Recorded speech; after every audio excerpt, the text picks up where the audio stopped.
નમસ્કાર, હું સીધા આપનું સ્વાગત કરું જીરો ઓવર કાર્યક્રમમાં. જીરો ઓવર કાર્યક્રમમાં આજનો સબ્જેક્ટ પર આવું છું. હાલાકી બહુ જ ઇન્ટરેસ્ટિંગ મુદ્દો છે, ખાસ કરીને ભારતીય જનતા પાર્ટી માટે, કેમ કે એક જમાનામાં બે સભ્યોવાળી પાર્ટીને આ જ મુદ્દા પર 89 સીટ મળી હતી અને હવે હાલાકી મેનિફેસ્ટોમાં ક્યાંક ક્રમ 32 પહોંચી ગયો છે અને આવનારા મેનિફેસ્ટોમાં એટલે કે 2019ના મેનિફેસ્ટોમાં ક્રમ ક્યાં પહોંચશે એ ખબર નથી. પણ અત્યારે વડાપ્રધાને સ્ટેન્ડ ક્લિયર કરી દીધું છે કે કોર્ટની કાર્યવાહી અને આદેશની રાહ જોવામાં આવશે. ત્યારબાદ અધ્યાદેશ અને પર્સનલ બિલની વાત, જે હું મુદ્દાની વાત કરી રહ્યો છું, રામ મંદિરના મુદ્દાની. રામ મંદિરનો મુદ્દો ભારતીય જનતા પાર્ટી માટે ક્યાંક સર્વાઈવ કરવાનો એક મુદ્દો છે અને એ મુદ્દા પર હવે સ્ટેન્ડ ક્લિયર નથી. હાલાકી અનેક ચૂંટણીઓ ભૂતકાળની જોવો તો ક્યાંક અમે શાસનમાં આવીશું તો આમ કરશું, શાસનમાં આવીશું તો રામ મંદિર બનાવીશું. હવે શાસનમાં આવી ગયા, બહુમતી સાથે આવ્યા, ખૂબ જ મોટી સંખ્યાબળ હોવા છતાં હજુ સુધી કોઈ કાર્યવાહી નહીં. ના અધ્યાદેશ, ના પર્સનલ બિલ. RSSની વાત અલગ હોય, વિશ્વ હિન્દુ પરિષદના માર્ગ અલગ હોય, આંતરરાષ્ટ્રીય હિન્દુ પરિષદના માર્ગ અલગ હોય, પણ અંતે મંજિલ રામ મંદિર છે. અને શિવસેના દ્વારા હાલાકી હમણાં થોડા દિવસો થયા છે, ખૂબ મોટું આંદોલન કરી, લાખોની સંખ્યામાં ટ્રેનોમાં ભરી ત્યાં જઈ રામ મંદિર માટેની વાતો કરી છે. પણ આ બધાની વચ્ચે સૌથી મહત્વનો મુદ્દો એ છે કે ભારતીય જનતા પાર્ટીનો જે પ્રાણ મુદ્દો કહેવાય, કે જેને ભારતીય જનતા પાર્ટીમાં પ્રાણ ફૂંક્યા છે, જે મુદ્દા એ મુદ્દાને લઈ ભારતીય જનતા પાર્ટી હજુ પણ પોતાનું સ્ટેન્ડ આડકતરી રીતે ક્લિયર નથી કરતી અને ઢોળે છે કોંગ્રેસ પર, કે કોંગ્રેસના વકીલો દ્વારા ક્યાંક રૂડા નાખવામાં આવે છે અને લંબાવવાની વાત કરવામાં આવી છે. 2019 પછીની વાત કરવામાં આવે છે કાર્યવાહી માટે. અને એક તરફ હવે જ્યારે તારીખ નજીક આવી રહી છે, એટલે કે 9 જાન્યુઆરી સુપ્રીમ કોર્ટમાં અંગેની સુનાવણી છે, ત્યારે કેવા પ્રકારની કાર્યવાહી કરવામાં આવશે, ખરેખર કેસને ચલાવવામાં આવશે કે કેમ.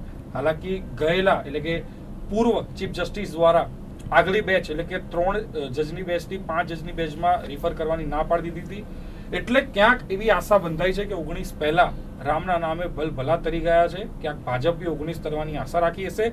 પણ આજ અંગે વધુ ચર્ચા કરવા માટે મારી જોડે સ્ટુડિયોમાં ઉપસ્થિત છે ડોક્ટર ધીમંત પુરોહિત, કે જેઓ એડિટર છે ન્યૂઝના, સાથે જ અશોકભાઈ પંજાબી, કે જેઓ કોંગ્રેસને રિપ્રેઝન્ટ કરશે, સાથે લક્ષ્મણદેવ ચુડાસમા, કે જેઓ VHPને રિપ્રેઝન્ટ કરશે, અને હિમાચલભાઈ ત્રિવેદી, કે જેઓ AHPને રિપ્રેઝન્ટ કરશે. આપ તમામનું સ્વાગત છે. Thank you.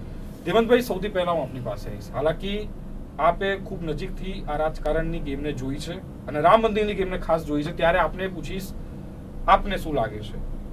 ફરી એક લોલીપોપ આપી દીધી છે વડાપ્રધાને, બહુ સુપ્રીમ લેવલની અને સ્ટ્રેટેજિક રીતે. પહેલી તારીખે નરેન્દ્રભાઈનો વડાપ્રધાનનો જે ઇન્ટરવ્યુ આપણે જોયો, એમાં એ જો સાચું બોલતા હોય તો એ વાત સાફ છે કે 2019ના લોકસભા ઇલેક્શન પહેલા કોઈ સંજોગોમાં રામ મંદિર મુદ્દે કોઈ નક્કર કાર્યવાહી આગળ થવાની નથી. એમણે કીધું કે અદાલતી કાર્યવાહી પૂરી થાય પછી જ અધ્યાદેશની બાબતમાં વિચારીશું. હવે આ 6 મહિનામાં, આટલા વર્ષોથી ચાલતા અદાલતી કેસ 6 મહિનામાં એનું કોઈ રિઝલ્ટ આવે એની કોઈ ગેરંટી નથી ને કોઈ દૂર દૂર સુધી એની સંભાવના દેખાતી નથી. એટલે સ્પષ્ટ વાત છે કે શરૂઆતથી અત્યાર સુધી BJP હોય, VHP હોય, નવી બનેલી AHP હોય કે એમની માતૃ સંસ્થા RSS હોય, એમને રામ મંદિર કરતાં રામ મંદિરના નામે ચેરી ખાવામાં, એના વોટ ઉતારવામાં જે રસ છે, એ જ ફરી એકવાર સ્ટ્રેટેજી આગળ વધતી દેખાય છે. રામ મંદિરની વાત ક્યાંય નથી, રામ મંદિરને એન્કેશ કરવાની વાત છે. ઓકે અશોકભાઈ, આપણી પાસે આવું છું. કેમ રોડા? કેમ 2019 પછી સુનાવણી કરે? કેમ રામ મંદિર ના બનવું જોઈએ? હજારો લાખોની સંખ્યામાં લોકોની લાગણી છે, તો કોંગ્રેસ પક્ષ કેમ રોડા નાખે? આપણા રાજકીય વિશ્લેષક અને વરિષ્ઠ પત્રકાર ધીમતભાઈની વાત સાથે હું સંમત થાઉં છું.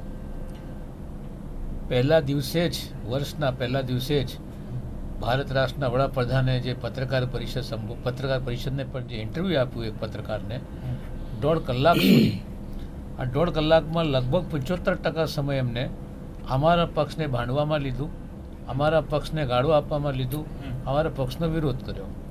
બાકી સમયમાં પણ એમને ગોળ ગોળ વાતો કરી. હવે રામ મંદિરનો જ્યાં સુધી પ્રશ્ન છે, તો રામ મંદિરના પ્રશ્ન અંગે એક વાત આપને કહેવા માગું છું કે એક જગ્યા ઉપર એક પત્રકારે કોઈ મજૂરથી, ફેક્ટરી કારખાનાથી નીકળતા કોઈ મજૂરથી પૂછ્યું કે ભાઈ રામ મંદિર અંગે તમે શું વિચારો છો? તો મજૂરે તત્કાલ પૂછ્યું કે શું ચૂંટણી આવી રહી છે? એટલે જ્યારે ચૂંટણી આવે ત્યારે છેલ્લા 20 વર્ષથી આપ જોઈ શકો છો કે રામ મંદિરના મુદ્દો કોઈના કોઈ રૂપમાં, કોઈના કોઈ સ્વરૂપમાં ઊભા કરવામાં આવી રહ્યા છે. સાહેબ, રામ મંદિરના મુદ્દા પર હવે કોંગ્રેસ પાર્ટી પણ દૂર નથી, મંદિરો પર જવા લાગી છે. હવે જ્યાં સુધી કોંગ્રેસનો પ્રશ્ન છે કોંગ્રેસે ક્યારેક રામ મંદિરનો વિરોધ કર્યો નથી. કોંગ્રેસ એક જ વાત કહે છે, પહેલા પણ કહેતી હતી, આજે પણ કહે છે. 1984 થી રામ મંદિરનો મુદ્દો ચાલુ છે અશોકભાઈ. નહીં તો ક્યારે કોંગ્રેસે એનું સમર્થન કર્યું? કોંગ્રેસે હંમેશા વિરોધ જ કર્યો છે. આજે એટલે ના વિરોધ કરો ના સમર્થન કરો, as it is. નહીં, કપિલ સિબ્બલ આજે વકીલ છે. ભાઈ તમે મને તો કહેવા દો ભાઈ, તમે મને મારી વાત પૂરી કરવા દો, પછી તમારે છૂટ છે જે કહેવાનું હોય કહેજો, પછી હું પણ બોલીશ તો મજા નહીં આવે ડિબેટ. હવે રામ મંદિરનો ક્યારેક પણ કોંગ્રેસે વિરોધ નથી કર્યો. ભૂતકાળમાં તમે જાઓ તો તમને ખબર પડશે. હકીકતની અંદર કોંગ્રેસ એક જ વાત કહે છે કે રામ મંદિરના નામે તમે રાજકારણ રમવા જાઓ ત્યાં અમારો વિરોધ ઊભો થાય છે, કારણ કે ધર્મ અને રાજકારણ બંને વસ્તુઓને તમે એક સાથે જોડીને અને ધર્મનો ઉપયોગ તમે પોતાના રાજકીય સ્વાર્થ માટે કરો એના માટેનો વિરોધ છે. નહીં તો અમે આજે પણ કહીએ છીએ, પહેલા પણ કહેતા હતા કે રામ મંદિરનો અમારો કોઈ દિવસ વિરોધ નથી, કાલે નહીં, આજે નહીં, અત્યારે બની જાય. પણ ભારતના સંવિધાન અને બંધારણને લક્ષ્યમાં આપણી પાસે આવું છું. સીધો સવાલ, કોંગ્રેસ પક્ષે ક્યાંક તાળા ખોલ્યા હતા. એક કાર્યવાહી કોંગ્રેસ પક્ષની જે તે જમાનામાં જોવા મળી હતી, ભાજપની એટલી પણ કાર્યવાહી જોવા મળી નથી. આપ શું માનો છો? ખરેખર ભારતીય જનતા પાર્ટીના ખરેખર ઇન્ટેન્શન અને ઈચ્છા શક્તિ છે રામ મંદિર બનાવવાની, કે પછી આ જ રીતે ચલાય રાખવાનું અને વોટ માંગતા રહેવાનું? આપ શું માનો? વિશ્વ હિન્દુ પરિષદ ભાજપ હોય કે કોંગ્રેસ હોય, એનો એજન્ડા ક્લિયર છે કે ભાઈ આ રામ જન્મભૂમિ છે અને ખોદકામમાં પુરવાર થયું છે કે રામ જન્મભૂમિ છે, તો એની ત્યાં રામ જન્મભૂમિના ઉપર રામ મંદિર બનવું જોઈએ. આ બાબતમાં ચાહે ભાજપ હોય ચાહે કોંગ્રેસ હોય, અમારું સ્ટેન્ડ બહુ ક્લિયર છે. અમે ભાજપને કહ્યું, આજે બી અમારી સંસ્થા કહે છે કે ભાઈ તમે તમારા એજન્ડામાં લીધું છે તો રામ મંદિર બનાવો. તમે જો કોર્ટના બેઝ પ્રમાણે જોવા જઈએ તો દીપક મિશ્રા સાહેબ ટાઈમે એવું લાગતું હતું કે જજમેન્ટ આવી જશે, પરંતુ હાલની જે પરિસ્થિતિ છે કે ભાઈ હમણાં એવું કીધું કે જે ગુજરી ગયેલા લોકો છે એના માટે થઈને હજી સુપ્રીમમાં વાર લાગશે, તો 2019 પહેલાં કોઈ જજમેન્ટ આવે એવું લાગતું નથી. એટલે VHPએ બહુ ક્લિયર કીધું કે ભાઈ તમે અધ્યાદેશ લાવો અને આનું નિર્માણ કાર્ય પૂર્ણ કરાવો. હવે આના માટે અમારે સંતોની જે કુંભમાં 31 જાન્યુઆરી અને 1 ફેબ્રુઆરીએ જે ધર્મ સંસદ છે તેમાં સંપૂર્ણ નિર્ણય લેવામાં આવશે અને ત્યારબાદ અમારા પગલાઓ ડિક્લેર કરવામાં આવશે. અમે કોઈ માન્ય દિલીપભાઈએ કીધું એવું સ્પષ્ટ છે કે VHP થી સરકાર પર દબાણ નથી. ના, અમે બહુ ક્લિયર છે. ધીમંતભાઈએ કીધું અમે કોઈ ચૂંટણી માટેનો એજન્ડા નથી. જો બહુ ક્લિયર છે, હિન્દુ સમાજ, હિન્દુ ધર્મ ફિનિક્સ પક્ષી જેવો છે, ફરીને ઊભો થાય. 1300 થી 1550 સદી સુધી 250 વર્ષ સુધી આ દેશમાં હિન્દુ ભાગતો હતો, જે મુસ્લિમ બન્યા એનાથી ભાગતો હતો, એટલે કોઈ સર્વાઈવલ થતો હતો. હાલમાં ફરીને છેલ્લા 84 થી વિશ્વ હિન્દુ પરિષદ એના માટે કાર્ય કરી રહી છે. ઓકે લક્ષ્મણભાઈ, મારી એક વાતનો મને 1 મિનિટ આપો. લક્ષ્મણભાઈ, મારી એક વાતનો જવાબ આપો. આગળ નરેન્દ્રભાઈના ઇન્ટરવ્યુ ઉપર આપણે આવીએ. નરેન્દ્રભાઈએ કીધું કે અદાલતી કાર્યવાહીની અમે રાહ જોઈશું અને એ પછી વિચાર કરીશું આગળ શું કરવાનું. જો માની લો કે અદાલત આદેશ આપે છે અને રામ મંદિર બનવાનું થાય, એ તો રાહુલ ગાંધી બી બનાવશે ને, સુપ્રીમ કોર્ટ કહેશે તો. એના માટે નરેન્દ્ર મોદીની જરૂર શું છે? નરેન્દ્ર મોદીને તમે બધા આટલી મહેનત કરીને દિલ્હીમાં વડાપ્રધાન બનાવ્યા, 2 સીટોથી 272 સીટ સુધી પહોંચાડ્યા, એની પાછળનું માત્ર ને માત્ર એક કારણ હોય તો વિકાસ તો કહેવાની વાત છે, મૂળ એક માત્ર કારણ હોય તમારી જે આટલી ઉર્જા એનર્જી એમાં લાગી, એ માત્ર ને માત્ર રામ મંદિર હતું, જેનાથી 2 થી 272 સુધી પહોંચી શક્યા, 282 સુધી પહોંચી શકે. એ પછી પણ જો હવે તમારે સુપ્રીમ કોર્ટ ઉપર, કોંગ્રેસના વકીલ સિબ્બલ ઉપર એ બહાના કાઢવાના હોય તો એ બધાનો અર્થ શું? તમને લોકોને કોઈ દિવસ આ પ્રશ્ન નથી થતો? અરે અમે તો બહુ ક્લિયર, અમે ક્યારે અમારો એજન્ડા અશોકજીએ નથી છોડ્યો, અમે નથી છોડ્યો. અમે આજે આખા દેશમાં ધર્મ સભાઓ કરીને કહી રહ્યા છીએ કે સરકાર પણ ધીમંતભાઈ અસર પરિણામ દબાણ નથી. બધા સાંસદોને અમે ઓલ ઓવર ઇન્ડિયામાં ટોટલ કોઈ પણ પાર્ટીનો સાંસદ હોય એને અમે અમારું આવેદન પત્ર આપીને કીધું છે કે ભાઈ આનો નિવડો લાવો તમે. 1984 થી આવેદન લક્ષ્મણભાઈ હિમાંજલભાઈ, આ દેશના સામાન્ય પ્રજાજનને શંકા તમારા ઉપર એટલા માટે થાય છે કે તમે જયારે અયોધ્યામાં આંદોલન કરવા વીએચપી હોય, એચપી હોય કે પછી તમારો સાથી પક્ષ શિવસેના હોય, એવા ટાઈમે જ આવશો જયારે 3 રાજ્યોના ઇલેક્શન માં. એ તો તમે પત્રકારો એવું કહો છો. તમે ક્યારે અમારો એજન્ડા, અમારું કાર્ય ક્યારે પડતું મૂકેલું નથી, આજ દી સુધી નથી મૂક્યું. તમે એના સાક્ષી છો, સૌથી વરિષ્ઠ પત્રકાર છો અને તમે જાણો છો ક્યારે પડતું નથી મૂક્યું, પડતું મૂકવાના નથી. રહી વાત વડાપ્રધાન છે, મુસ્લિમ મહિલાઓના 3 તલાક વિશે જો તાત્કાલિક તો રામ મંદિર વિશે શા માટે બીજેપી કોઈ નિર્ણય નથી લેતી? આ પાર્કે પેલી અમે વીએચપી વાળા છીએ, બીજેપી ને પૂછો અમને. અમે તો બીજેપી ની સામે ધર્મ સંસદમાં ધર્મ સભા કરીએ છીએ. બધું જવાબ આપશો. હું આપણી પાસે આવું છું હિમાંજલભાઈ, સીધો જ સવાલ છે.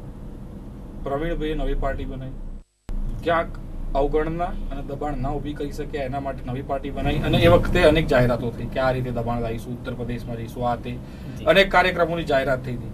એક પણ કાર્યક્રમ ગ્રાઉન્ડ પર જોવા મળ્યો નથી. એટલે હાલાકી વીએચપી માં હતા ત્યારે પણ દબાણ નતા લાવી શક્યા રામ મંદિર માટે, તો હવે એચપી થી તો શું કરી શકશે? સવાલ એ થઈ રહ્યો છે.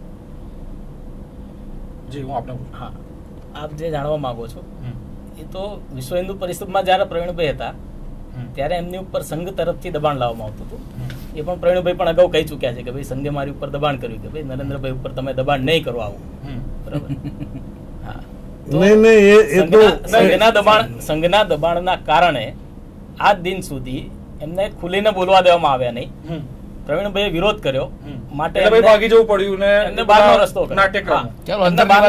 એ તો તમે માનો છો, મીડિયા માને છે, જે પણ હશે તે, પણ એમને બહારનો રસ્તો બતાવવામાં આવ્યો. ઇલેક્શન થયું, આ થયું, તે થયું, જે પણ થયું તે. બરાબર. તો એ પછી અયોધ્યાની અંદર સૌથી પહેલા હમણાં એક કાર્યક્રમ બહુ મોટો આપ્યો, ચલો અયોધ્યા કૂચ કરી દી. એટલે ગ્રાઉન્ડ ઉપર જ છે એ કાર્યક્રમ. અને એ કાર્યક્રમ ગ્રાઉન્ડ ઉપર એટલા માટે છે કે કોઈ પણ રાજકીય પક્ષની મદદ લીધા સિવાય એ કાર્યક્રમ કરવામાં આવ્યો, અને કોઈ પણ રાજકીય પક્ષને સીધો કે આડકતરી રીતે ફાયદો ન થાય. કોંગ્રેસને ફાયદો ન થાય. કોંગ્રેસને તો કેવી રીતે ફાયદો થાય? કોંગ્રેસ તો પહેલેથી જ રામ જન્મભૂમિના વિરોધમાં છે. ઓકે, મને એક મિનિટ, મને એક જવાબ આપો તમે હિમાંજલભાઈ, કે એચપી શું માને છે કે રામ જન્મભૂમિ આડેનું સૌથી મોટું જે રૂકાવટ છે, રોડો છે, એ કોંગ્રેસ છે કે આરએસએસ છે? કોંગ્રેસ અને આરએસએસ આ બંને જણા, કે કોંગ્રેસ તો પોતે પોતાની રામ વિરોધી માનસિકતા છતી કરી ચૂકી છે 1984 થી. આરએસએસ એ હવે હિન્દુ સમાજ સાથે દ્રોહ કરી રહી છે ક્યાંક ને ક્યાંક રામ મંદિર નહીં બનાવીને. અને બીજેપી નરેન્દ્ર મોદીએ તો સૌથી મોટો દ્રોહ કર્યો ને. એ તો બહુ સ્પષ્ટ કહી દીધું કે અધ્યાદેશ નથી લાવવાના. જાહેરમાં આવી ગયું કે ભાઈ રામ મંદિર બનાવો કા સત્તા છોડી દો, તો એ રાષ્ટ્રીય સ્વયંસેવક સંઘ નથી તો કોણ છે? તો આરએસએસ એના વિરોધમાં નીકળશે. તમે રામ મંદિર બનાવવું છે, કાર્ય કરો. કોઈના પર અમે કોઈના પર આક્ષેપ નથી કરતા. આમાં પણ ભાગલા પાડી દેવામાં આવે. 2019 ની પોલિસી છે કે ક્યાંક ડિવાઈડ કરો અને આગળ વધો. કોંગ્રેસ પર છેલ્લે બધો ઢાળી દેવાનો. હાલાકી ભારતીય જનતા પાર્ટીના પ્રવક્તા ડિબેટથી ક્યાંક દૂર રહ્યા છે, નહીંતર અનેક સવાલો એમના માટે તો તૈયાર જ હતા.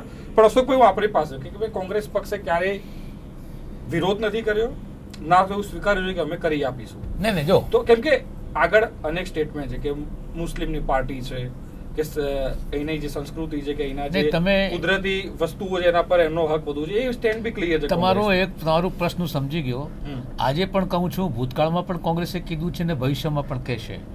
અમારી સ્પષ્ટ માન્યતા છે કે ભારતના બંધારણની બુનિયાદમાં જે ધર્મનિરપેક્ષતા છે, ધર્મનિરપેક્ષતાનો અર્થ આ થાય છે કે આ દેશમાં તમામ ધર્મોને બરાબરીનું માન સન્માન મળવું જોઈએ. કોઈ ધર્મ કોઈનાથી મોટો નથી, કોઈનાથી નાનો નથી. એટલા માટે કપિલ સિબ્બલને મોકલ્યા હતા. આ મુદ્દા ઉપર કપિલ સિબ્બલ શા માટે હાજર થયા હતા ભાઈ? તમે કપિલ સિબ્બલની વાત કરો ને. હું તમને વડીલ, તમે સિનિયર છો, એક વાત સાંભળો. કપિલ સિબ્બલ કોના તરફથી હાજર થયા હતા? અરે તમારે કોંગ્રેસ તરફથી થયા હતા. એ તમે ભૂલ કરો છો. કપિલ સિબ્બલ મુસ્લિમ પર્સનલ બોર્ડના વકીલ તરીકે. આ તો બધા મોહરા છે સાહેબ. જો આ દેશને સાહેબ મારી વાત સાંભળો. આ દેશને શાંતિથી કોંગ્રેસ તરફથી એ વકીલ નહોતા. આજે હું તમને ચેલેન્જ છે. તમે હું 60 તમને વર્ષ પડકાર કરું છું, તમે સાબિત કરી આપો. તમે કરી લેવું હું તો જાહેર જીવન છોડી દઉં. પાડી દી. હું જાહેર જીવન છોડી મોટા દઉં. નેતા છે અશોકભાઈ. કપિલ સિબ્બલ જે છે એમ તો રવિ પ્રસાદ ભાજપના નેતા નથી. શા માટે ભોપાલની અંદર અત્યારે જે થઈ એની સામે અત્યારે આપણે રામ મંદિરનો મુદ્દો રામ છે. મંદિરનો મુદ્દો અત્યારે રામ મંદિરનો નહીં, મુદ્દો નહીં, વકીલની વાત તમે કરો. ડાયવર્ટ નહીં કરો. એટલે તમે કરો છો. સીધી વાત છે. નહીં, નહીં, તમામ લોકોને ખ્યાલ સીધી આવી વાત ગયો આ કોંગ્રેસ છે. પાર્ટીનું સ્ટેન્ડ શું છે. નહીં નહીં, કોંગ્રેસનું સ્ટેન્ડ સ્પષ્ટ છે, હું તમને કહી રહ્યો છું. શું 2019 કોંગ્રેસ માં બિલકુલ સાફ સ્પષ્ટ છે. ભારતના અશોકભાઈ, રાહુલ બંધારણથી ગાંધીએ શું પગલાં લીધા? ભારતના અગાઉના બંધારણથી જેટલા ઉપર PM કોઈ શું નથી. આ પગલાં લીધા? દેશનું રામ મંદિરને સંવિધાન, આ દેશનું બંધારણ સર્વોપરી છે. બંધારણને તોડીને બંધારણ તમે વિરુદ્ધમાં શા માટે જઈને તમે કોઈ કોર્ટમાં પણ એમ કહો થશે. કે 2019 પછી જજમેન્ટ આપો? શું કરવા? વાહ. કોણે કીધું? અરે કોંગ્રેસે નહીં કપિલ કીધું. સિબ્બલ હાજર થયા છે. પ્રિન્સિપલ એક વકીલ તરીકે હતા ત્યાં. નહીં, નહીં, ના, તમારા ના, ના, ના, પાર્ટીનો ના. માણસ છે. ના, બિલકુલ ખોટી વાત પાર્ટીનો કરો છો. માણસ છે તમારો. તમે તમારી નહીં, નિષ્ફળતા તમે છુપાવો છો. મોહરા નહીં નહીં, બદલો. નહીં, હું મારો ચાલો, તમામ અશોકભાઈ, તમને અશોકભાઈ, મને વિશ્વ હિન્દુ અશોકભાઈ. પરિષદ સવાલ પૂછું નહીં, તમને તે મને હા, બોલો, બોલો. મને બે જવાબ આપો. હા, બોલો. જ્યારે ત્યાં ગાંધીનગરની અંદર 400 મંદિર નરેન્દ્ર મોદીએ તોડી પાડ્યા ત્યારે તમે શું કર્યું? ત્યારે નંબર અમે એક. વિરોધ કર્યો. સાંભળો, સાંભળો ત્યારે તમે. સિંગલ અને અહીંયા બીજું આવ્યા બધું, હા. અને પાછા નરેન્દ્ર પણ મોદી જતા રહ્યા. 4.5 વર્ષથી વડાપ્રધાન અશોકજીએ છે. કદી કીધા હતા આજે કેમ નરેન્દ્રભાઈ. તમને રામ મંદિર અત્યારે યાદ પાછા પણ આવ્યો? જતા 4 વર્ષ પહેલા કેમ અમે યાદ તો નથી ભાઈ, આવ્યો? અમે તો એટલે વિશ્વ હિન્દુ પરિષદ કશું નથી. 84 નરેન્દ્ર મોદીની નહીં, પોઠિયા નહીં, છે. વિશ્વ હિન્દુ પરિષદ RSS ની તમે- બગલ બચ્ચું છે. કશું નથી. હું અરે તમને પણ સ્પષ્ટ કહી તમે દઉં. શું કામ એ પ્રકારે તમે યાદ નરેન્દ્ર રાખો. મોદીને હિંમતભાઈ, લાવો છો? નહીં, નહીં, તમને તમારી પાસે અશોકભાઈ, સત્તા હતી, નહીં, તમે નહીં, બનાવો. નહીં, તમને અત્યારે કેમ રામ મંદિર યાદ આવ્યો? 4 સાલ અશોકભાઈ, પહેલા કેમ નહીં? અશોકભાઈ અશોકભાઈ ધીમતભાઈ. અશોકભાઈ હું હું આપને પૂછું ધીમતભાઈ. મહત્વની બાબત એ છે કે જે પ્રમાણે હર હંમેશ ઇલેક્શનના અમુક મહિનાઓ બાકી હોય ત્યારે ક્યાંક આ વખતની સ્ટ્રેટેજીની વાત કરી લઈએ. ભારતીય જનતા પાર્ટીની સ્ટ્રેટેજી છે કે શિવસેના, વિશ્વ હિન્દુ પરિષદ, AHP કે પછી સંઘ આડકતરી રીતે નિવેદનો કરે અને આ માહોલને જાગતો રાખે. જે આ માહોલ છે રામ મંદિરનો, ગરબડ એમને કરે. વોટ મળે એને જાગતો રાખવાનો એક પ્રયત્ન કરે, પણ રામ મંદિર માટેની કાર્યવાહી નહીં. પણ ક્યાંક આ રામ મંદિર ભૂલાવું ન જોઈએ. આપનું શું માનવું છે? એક એવું ગૂંચવાયેલું પિલ્લું છે આખો પ્રશ્ન. હું ફરી એકવાર અશોકભાઈ પાસે જઈશ. અશોકભાઈ, તમે એ કોઈ દિવસ ક્રેડિટ કોંગ્રેસ લેવા નહીં માગે બિન સાંપ્રદાયિકતાના નામે. મને જવાબ આપો કે સૌથી પહેલા બાબરી મસ્જિદમાં રામલલ્લાની મૂર્તિ મુકાઈ ત્યારે કયો પક્ષ, બીજેપી, VHP કે RSS હતો? કોંગ્રેસના રાજમાં મુકાઈ હતી. રાજીવ ગાંધીએ સૌથી પહેલા બાબરી મસ્જિદના તાળા ખોલ્યા પૂજા માટે, બરાબર? એ વખતે કોર્ટના હુકમથી ખોલ્યા હતા દીપકભાઈ. કોર્ટના હુકમથી ખોલ્યા છે. બરાબર છે, પણ રાજીવ ગાંધીની ઈચ્છાથી નહીં, નામદાર સરકાર નામદાર હાઈકોર્ટ કોની નહીં, હતી? સરકાર ગમે તેની હોય. કોની હતી? સરકારે તો કાયદાનું પાલન કર્યું છે. સરકાર કોની હતી એ વખતે? સરકાર ગમે તેની RSS, XY Z હોય. VHP નું કોઈ આંદોલન નતું. તમે કોઈ અયોધ્યા નતા ગયા તાળા ખોલવા માટે. પણ એ કોર્ટના હુકમથી થયું બાબરી છે ને? મસ્જિદ તૂટી, હમ. બરાબર, એની ક્રેડિટ લેવા માટે શિવસેનાથી માંડીને VHP, બધા દોડે છે. BJP અને VHP બધા દોડે છે. HP તે વખતે હતી પણ નહીં, હા. બરાબર. પણ એ વખતે વડાપ્રધાન કોણ હતા? એમના મૌનના કારણે આ મસ્જિદ તૂટી, એ જાણીતી વાત છે. નરસિંહ રાવ વડાપ્રધાન કોના હતા? કોંગ્રેસના હતા. આ બધી વાત તમે ઇતિહાસમાં જાઓ તો ખબર પડે કે બીજેપી કે કોંગ્રેસ એમણે આ પ્રશ્નને ઉકેલવાને બદલે ગૂંચવવાનું વધુ પસંદ કર્યું છે. અને એનો જે ખામિયાજો, એના જે પરિણામો ભોગવવા પડે છે ભારતની જનતાએ ભોગવવા પડે છે. 92માં બાબરી મસ્જિદ તૂટી એ પછી એકથી વધુ મુંબઈ હોય કે ગાંધીનગરનું અક્ષરધામ હોય કે અમદાવાદના બોમ્બ બ્લાસ્ટ હોય, કેટલા બધા આતંકવાદી હુમલા થયા, એના પરિણામો સામાન્ય લોકોએ ભોગવ્યા છે. મસ્જિદ એનો જવાબ મારી વાત સાંભળો. એ વાત પણ નક્કી થઈ ગઈ કે રામના ભાઈ, મુદ્દે વોટ નથી મળતા. ના, ના. એટલે ક્યાંક વિકાસનો મુદ્દો મને ઉભો એક- કરવો પડી રહ્યો છે. મને કે એક લોકો હવે વાતનો- મેન્યુપ્યુલેટ એટલા આસાનીથી નથી થતા ધાર્મિક બાબતોને લઈને, અને એના જ કારણે ક્યાંક વિકાસનો મુદ્દાને એટલો મોટો કરવામાં આવ્યો છે કે ક્યાંક આ ધર્મ અને ધાર્મિક મુદ્દાને છુપાવવાનું પણ સડકતો રાખવો જરૂરી છે. આપ શું કહો છો? ને નામ વિકાસનું લેવાનું, છેલ્લે વોટ લેવું હોય તો તરત વિભાજન કરી દે, ધ્રુવીકરણ કરી તમે દે. લઈ લો ને પણ. આ દેશમાં બિન સાંપ્રદાયિક ની આખી વાત લાવનાર કોંગ્રેસ જ સાંપ્રદાયિક કોંગ્રેસનો ઇતિહાસ છે. નહીં, નહીં, આ ભારતનો એક વાત ઇતિહાસ સાંભળી છે. લો. નહીં, નહીં, આ નહીં. દેશનો ઇતિહાસ જો, છે. સાંભળો. તમારું જન્મ તો અહીંયા- 84 માં થયું, અરે ભાઈ, મારો આ તો વિશ્વ હિન્દુ પરિષદના ઠેકેદાર નથી તમે અહીંયા હિન્દુઓના. બેઠેલા સંપૂર્ણ તમે બધા હિન્દુઓના ઠેકેદાર નથી. ના, ના, અશોકભાઈ, હિન્દુઓને અમે અશોકભાઈ, હિન્દુ છીએ. લક્ષ્મણજી, અમે ઠેકેદાર નહીં, અમે અશોકભાઈ, અમારી લક્ષ્મણજી, આ ડિબેટ માંગણી રામભૂમિ ઉપર કરીએ અમે છીએ. હિન્દુ ધર્મમાં માનીએ છીએ. હા, તો અને શા હિન્દુ માટે ધર્મ તમે શું છે તમે બીજાની જાણતા જ પાર્ટી બનો નથી. છો? હિન્દુ ધર્મ તો સહિષ્ણુતા છે, તમે એક આચરણ બીજાની છે. પાર્ટી શા માટે બનો છો? તમે બનાવો ને રામ મંદિર બનાવો, આવો સાથે, અમે તમારી સાથે કોને છીએ. ના પાડી? તમારે કોંગ્રેસ બનાવવું સમર્થન કરશે? તમારે બનાવવું નથી. પણ અમે તમને ભારતના બંધારણને, ભારતના લક્ષ્મણજીજી, સંવિધાનને કોંગ્રેસે તો નથી બનાવવું, પણ ભાજપે પણ નથી ભાઈ. બનાવવું. ભાઈ, કપિલ કોંગ્રેસને સિબ્બલને તો શું નથી કામ બનાવવું, મોકલ્યા? પણ નરેન્દ્રભાઈને પણ નથી તમને હું બનાવવું. પ્રશ્ન પૂછું છું, અશોકભાઈ. વિશ્વ હિન્દુ પરિષદ કેમ ચૂપ હતી? આજે કેમ તમે ધર્મ સભાઓ ભરીને લોકોને અરે ગેરમાર્ગે અમે દોરો છો? ક્યારે અરે ચૂપ વોટ લેવા. નથી રહ્યા. 4 વર્ષ તમારે જોઈએ તો હું આખા 4 વિશ્વ વર્ષ હિન્દુ ચૂપ હતા.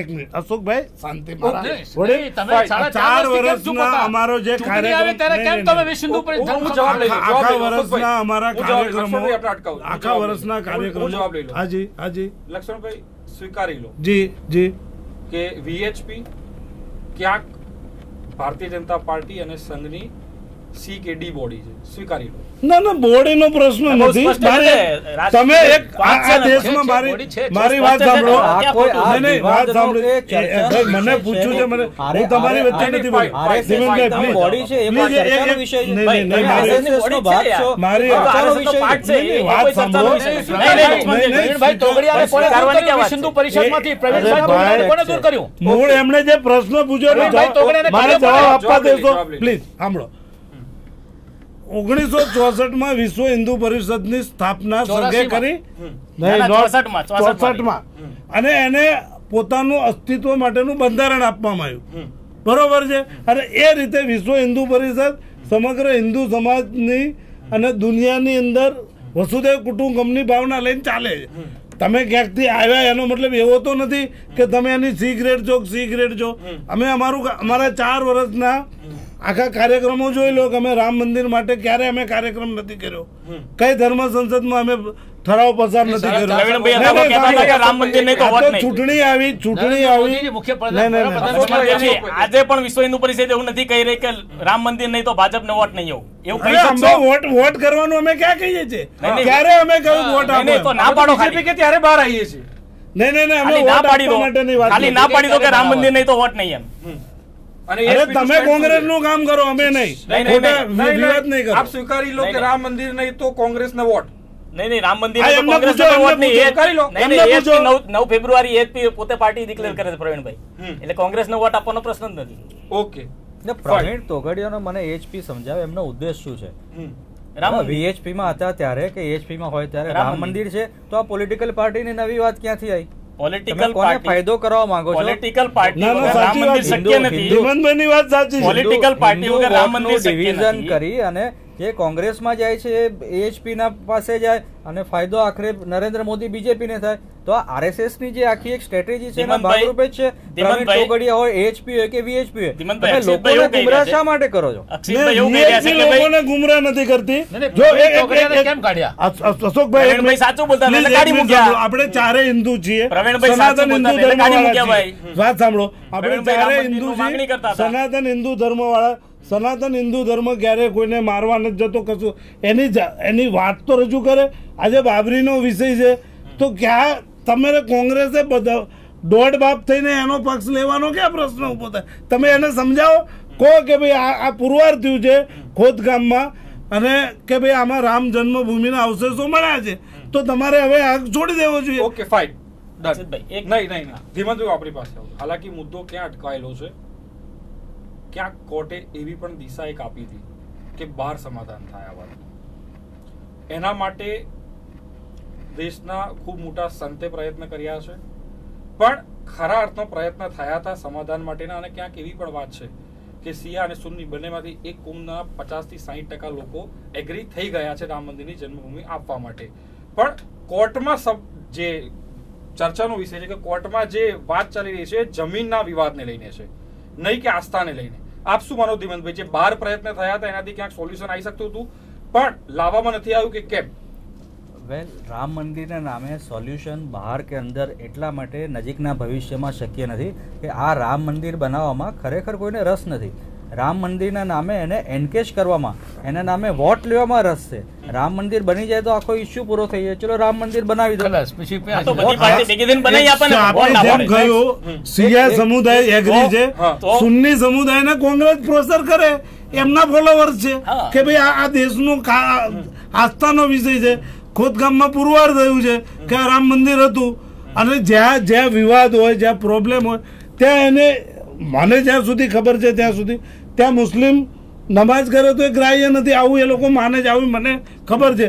તો એ લોકોને સમજાવવા જોઈએ કોંગ્રેસે. અક્ષિતભાઈ, આ જો એમની સાચી દાનત હોય તો. કોંગ્રેસે Okay, જ્યાં સુધી રાજ કર્યું ત્યાં સુધી ન તો સેવાદળ કે ન તો રાજીવ ગાંધી બ્રિગેડે ક્યાંય કોંગ્રેસ સરકાર વિરુદ્ધમાં કોઈ મુદ્દા ઉપર આંદોલન કર્યું. બરોબર છે અશોકભાઈ? ક્યાંથી તમે કઈ વાત તમે ઠોકી રહ્યા છો? નહીં, નહીં, સાંભળો, હું બરાબર મુદ્દા ઉપર છું. હા. અશોકભાઈ બરાબર હા, મુદ્દા હા, ઉપર છું. હા. મને ખાલી તમે હા કે નાનો જવાબ આપો. રાજીવ ગાંધી બ્રિગેડ કોઈ કોંગ્રેસનો ઓફિશિયલ સંગઠન નહોતો. ઠીક છે, બરાબર. છતાં પણ ઓફિશિયલ સંગઠન, કોંગ્રેસના ઓફિશિયલ સાથી પક્ષોએ, સંગઠનોએ ક્યારેય કોંગ્રેસની વિરુદ્ધમાં આંદોલન કરવું પડ્યું સરકારની વિરુદ્ધમાં એવો કોઈ દાખલો નથી. તો ભારતીય જનતા પાર્ટીની સરકાર છે ત્યારે વિશ્વ હિન્દુ પરિષદ અને સંઘે આંદોલન કરવું પડે છે રામ મંદિર જેવા મુદ્દા ઉપર, કે જે મંદિરના મુદ્દા ઉપર અંદરની મિલીભગત છે. જે મંદિર સત્ય એ નામ ઉપર વોટ માંગે. સત્ય છે, સત્ય માટે બોલીએ છીએ. ગુમરાહ કરો છો. નહીં, આરએસએસ કશું બોલે, વિશ્વ હિન્દુ પરિષદ કશું બોલે, બજરંગ દળ, આખિર છેવટે તો તમે આ ભાજપની સત્તા ઉપર દેશને તમારે બેસાડવાના છે. આ કોંગ્રેસે દિલ્હીની સત્તા કબજે કરો. કોંગ્રેસ બનાવી દે રામ મંદિર. હું કહું સુન્ની કોંગ્રેસ બનાવી દે રામ વખત મંદિર. હોય. સુન્ની જો તમારી દાનત જો સાચી આરએસએસ છે, આ જુદું બોલે, દેશમાં શાંતિ સ્થાપવાની ultimately નરેન્દ્રભાઈએ બહુ સ્પષ્ટ ના પાડી દીધી જો છે. કોંગ્રેસની દાનત સાચી છે તો સુન્ની વકફ બોર્ડને સમજાવે કે ભાઈ આ સિમ્પલ. બહુ પતી જાય, કોર્ટ બહાર કામ હા. સુપ્રીમમાં જવાનો સમાધાન problem થઈ નથી જાય. રહેતો. નહીં, સુન્ની વખત શું કામ નથી જતા? નહીં, કોઈ પણ હોય. નહીં, સમજાવો. નહીં, આ તમે એના બદલે તમે કપિલ સિબ્બલને કોર્ટમાં તમે- મોકલો છો તમે કે જો 2019 ની તમે તમારી ચૂંટણી પહેલા નિષ્ફળતા કેસ નહીં છુપાવવા ચાલવો માટે જોઈએ. કપિલ સિબ્બલ એટલો શક્તિશાળી માણસ છે કે સુપ્રીમ કોર્ટે એની વાત સ્વીકારી પણ નથી. આ જે કેવી વાત લક્ષ્મણ કરો છો દેવજી, તમે? લક્ષ્મણ દેવજી, એક સુપ્રીમ મિનિટ. કોર્ટે અશોકભાઈ, પછી કેટલી તારીખો જો આપી છે? કપિલ સિબ્બલ કપિલ સિબ્બલની સિબ્બલ અરજી જો પછી એક વ્યક્તિ સુપ્રીમ હોય તો કોર્ટે ભાજપના 6-7 43 દિવસ વકીલો તારીખો ભજીયા તળે છે આપી ત્યાં આગળ. અને સુપ્રીમ કોર્ટ કપિલ સિબ્બલથી સંચાલિત થઈ જવાના છે.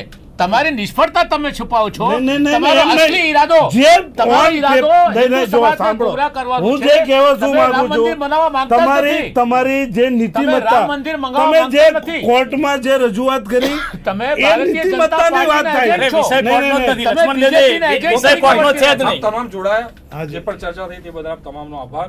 તો આજનો સબ્જેક્ટ હતી ચર્ચા. હવે આવનારો સમય બતાવશે કે વડાપ્રધાને જે ઇન્ટરવ્યુ આપ્યું છે એ એના પર રહેશે, કેમ કે વડાપ્રધાન હર હંમેશ એક બોલવાનું કંઈક અલગ હોય છે અને કરવાની એમની સ્ટ્રેટેજી અલગ હોય છે. કે આવનારા સમયમાં જે પ્રમાણે 2019માં હાલાકી રામનું નામ લઈને તો ભલા પથ્થર તરી જાય છે, તો 2019માં આશા રાખીએ કે ક્યાંક ભાજપ પણ રામના નામે તરી જાય અને તરસે કે કેમ હવે રામ મંદિરનો જે મુદ્દો છે લોકો સુધી પહોંચતો થયો છે કે રામ ગુસ્સામાં છે. કેમ કે લોકો હવે જાગૃત થયા છે. રામના નામે ભ્રમિત થવાનું લોકોએ ક્યાંક છોડ્યું હોય અને વિકાસની સાથે જોડાયા તેવું લાગી રહ્યું છે. પરંતુ આ રામ મુદ્દો કેટલો ચૂંટણીમાં એટલે કે 2019ની ચૂંટણીમાં કેટલો અસરકારક હશે તે આવનારો સમય બતાવશે. તો આજનો સબ્જેક્ટ, આજની ચર્ચા. ફરી મળીશું, ત્યાં સુધી રજા આપશો. નમસ્કાર. નમસ્કાર.